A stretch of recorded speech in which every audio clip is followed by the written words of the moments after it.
Steiermark, da bin ich her.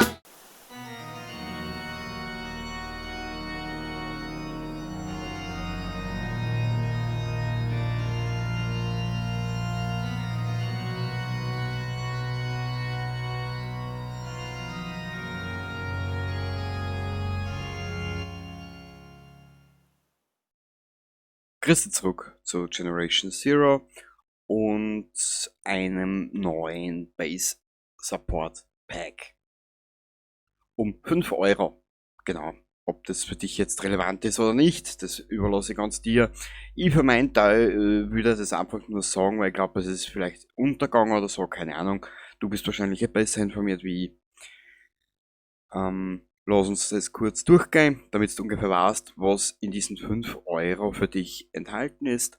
Ein Scharfschützenposten des Widerstands, ein geschützter Unterstand für einen Scharfschützen aus dem Widerstand mit einem kraftvollen Präzisionsgewehr. Der Schütze erledigt feindliche Einheiten, die in sein Blickfeld geraten mit gezielten Schüssen.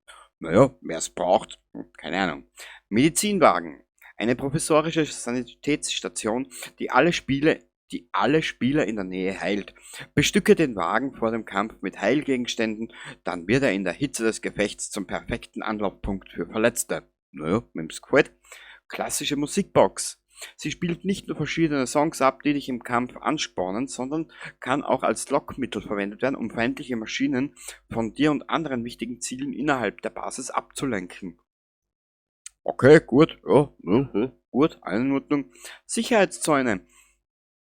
Damit hältst du deine Gegner ab, kannst sie aber weiterhin sehen und beschießen. Diese Maschendrahtzäune sind schwächer als normale Verteidigungswände und schützen dich auch nicht vor Kugeln. Sie sind aber bestens dazu geeignet, Gegnern den Weg zu versperren. Okay, wer es braucht, wird zollig. FNX, Kriegstrophäen, dekorativ. Diese aufstellbaren Trophäen sind eine schöne Erinnerung an frühere Siege. Es gibt sie als Tick, Runner, Hunter und Tank-Variante. Toll. Jetzt kann ich mich hunderte Stunden mit den Deppen abärgern und dann sehen wir das Trophäe auch noch hinstellen. Na danke. Tragbarer Scheinwerfer, auch dekorativ. Ein tragbarer Scheinwerfer, der einen Bereich von 130 Grad abdeckt und den du an strategischen Punkten in der Basis aufstellen kannst. Na gut. Und dann hätten wir noch das alte Plumpsklo, ist auch dekorativ. Jeder muss mal, sogar in der Hitze der Schlacht, da kommt so ein Plumpsklo doch gerade recht. Na, gratuliere. So, jetzt habe ich dir die 5 oder die paar Dinge vorgestellt. Ob's das für dich wert ist, musst du für dich selbst entscheiden. Ich habe das Spiel gerade erst wieder von euch angefangen, also ich bin noch ganz jungfräulich in meinem zweiten Anlauf.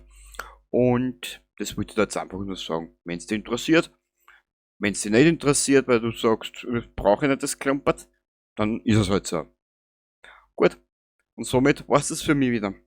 Ich wünsche dir eine gute Nacht, einen schönen Abend und noch, ja, gute Nacht. Baba.